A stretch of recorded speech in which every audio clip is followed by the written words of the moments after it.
Assalamualaikum warahmatullahi wabarakatuh. Sebelumnya kami mempersiapkan diri dulu sebelum mempresentasikan materi bab 1 dari kelompok kami.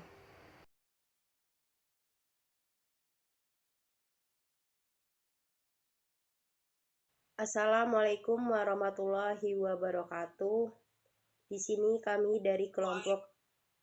sini kami kelompok 1 ingin mempresentasikan tentang penelitian eksperimental. Sebelumnya kami memperkenalkan diri, nama Alia Windasari, Adis Feliana Anjani, Rahmawati, Ria Santika, dan Umu Aziza.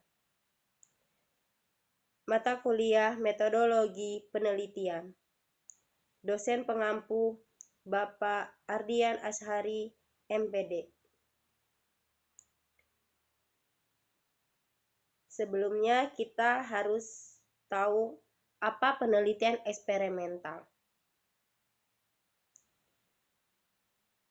Pengertian eksperimental yaitu metode penelitian yang paling kuat yang dapat digunakan oleh peneliti dari banyak jenis peneliti yang dapat digunakan. Penelitian ini merupakan cara untuk mengkaji hubungan sebab akibat di antara variabel-variabelnya. Selanjutnya, ada dua keunikan dalam penelitian eksperimental, yaitu yang pertama, merupakan satu-satunya jenis penelitian yang secara langsung mempengaruhi variabel tertentu, dan yang kedua, ketika variabel diterapkan dengan benar atau jelas, maka dapat dilanjutkan dengan uji hipotesis tentang hubungan sebab akibat dari hubungan tersebut.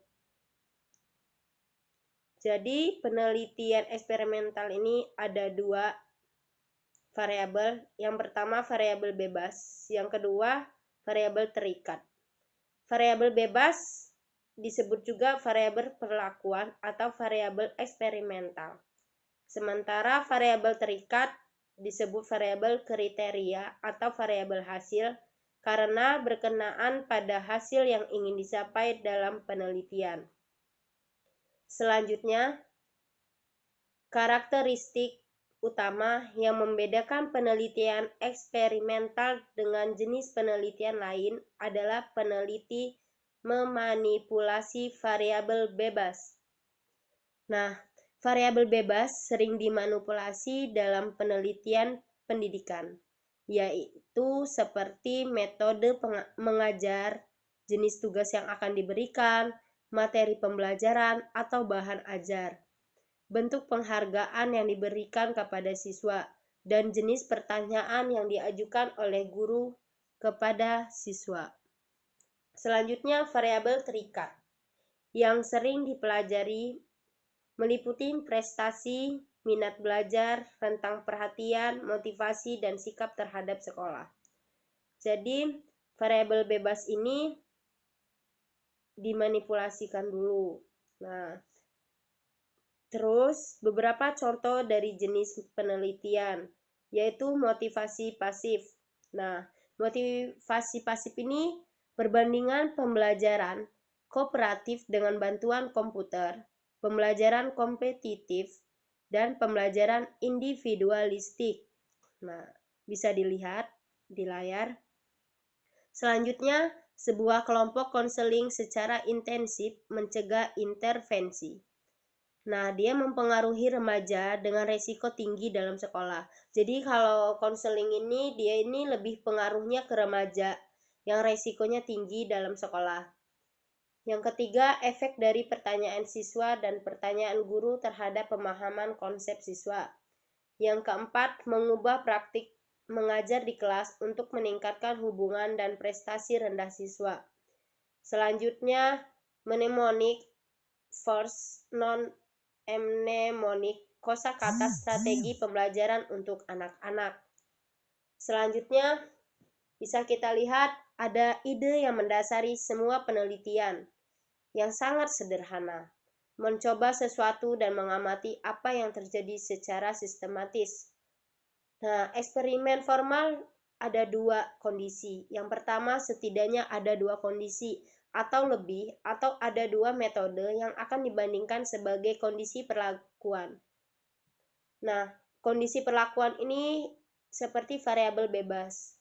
Yang kedua, variabel bebas dimanipulasi oleh peneliti. Perubahan direncanakan secara sengaja dimanipulasi untuk mempelajari efeknya pada satu atau lebih hasil. Nah, lebih hasil ini yang disebut variabel terikat. Selanjutnya, satu, membandingkan kelompok. Nah, membandingkan kelompok ini melibatkan dua kelompok subjek, yaitu kelompok eksperimen dan kontrol atau kelompok pembanding. Selanjutnya, kelompok eksperimen yaitu menerima perlakuan tertentu, seperti buku teks baru atau metode pengajaran yang berbeda. Selanjutnya, kelompok kontrol atau kelompok pembanding. Nah, kelompok pembanding ini sangat penting dalam penelitian eksperimental karena memungkinkan peneliti untuk mengkaji apakah perlakuan telah memiliki pengaruh dan pengaruh tersebut lebih efektif dibandingkan perlakuan yang sebelumnya. Selanjutnya, 2. Memanipulasi variabel bebas. Memanipulasi variabel bebas, karakteristik penting kedua dari penelitian eksperimental adalah memanipulasi variabel bebas, yang berarti bahwa peneliti sengaja menentukan bentuk variabel bebas apa yang akan diambil dan kemudian diterapkan pada kelompok yang dipilih. Jadi dia ini dimanipulasikan dulu kan. Nah, selanjutnya, variabel bebas yang dapat dimanipulasi, yaitu metode mengajar, jenis konseling, kegiatan pembelajaran, bentuk tugas yang diberikan, dan bahan ajar. Selanjutnya, variabel bebas yang tidak dapat dimanipulasi, seperti jenis kelamin, etnis, usia, dan pilihan agama. Selanjutnya, variabel bebas dalam penelitian eksperimental dapat dimunculkan melalui beberapa cara. Yang pertama, bentuk variabel dibandingkan dengan bentuk lain. Jadi bentuk variabelnya ini dibandingin sama bentuk yang lain. Yang kedua, adanya perlakuan dan tanpa perlakuan. Jadi ada perlakuan dan tidak ada perlakuan. Yang ketiga, berbagai tingkat bentuk yang sama. Selanjutnya, randomisasi. Aspek utama dalam penelitian yaitu randomisasi subjek atau kelompok. Bisa kita lihat, dalam randomisasi setiap individu yang berpartisipasi dalam penelitian memiliki kesempatan yang sama untuk ditempatkan ke salah satu kelas eksperimen atau kontrol yang akan kita bandingkan. Berarti bahwa setiap anggota populasi memiliki kesempatan yang sama untuk dipilih menjadi anggota sampel. Selanjutnya, 3 hal yang harus diperhatikan mengenai randomisasi subjek atau kelompok. Yang pertama, randomisasi harus dilakukan sebelum eksperimen dilakukan. Yang kedua, proses penentuan atau pengelompokan individu ke dalam kelompok bukan merupakan akibat dari pengelompokan tersebut. Yang ketiga, penetapan random dilakukan untuk mengurangi atau meniadakan ancaman variabel ekstra. Selanjutnya,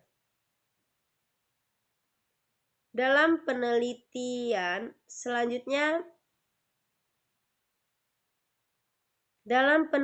eksperimental, peneliti memiliki kesempatan untuk melakukan kontrol lebih banyak daripada penelitian lain.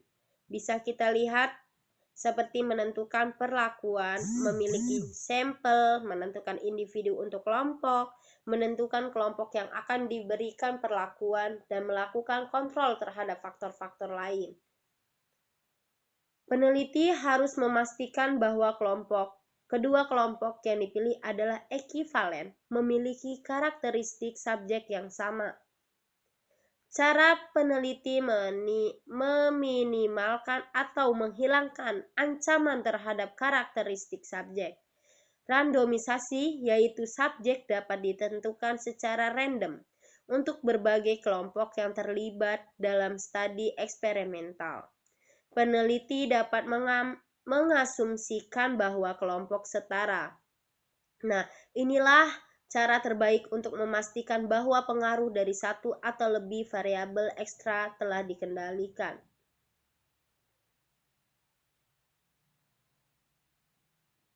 Yang kedua,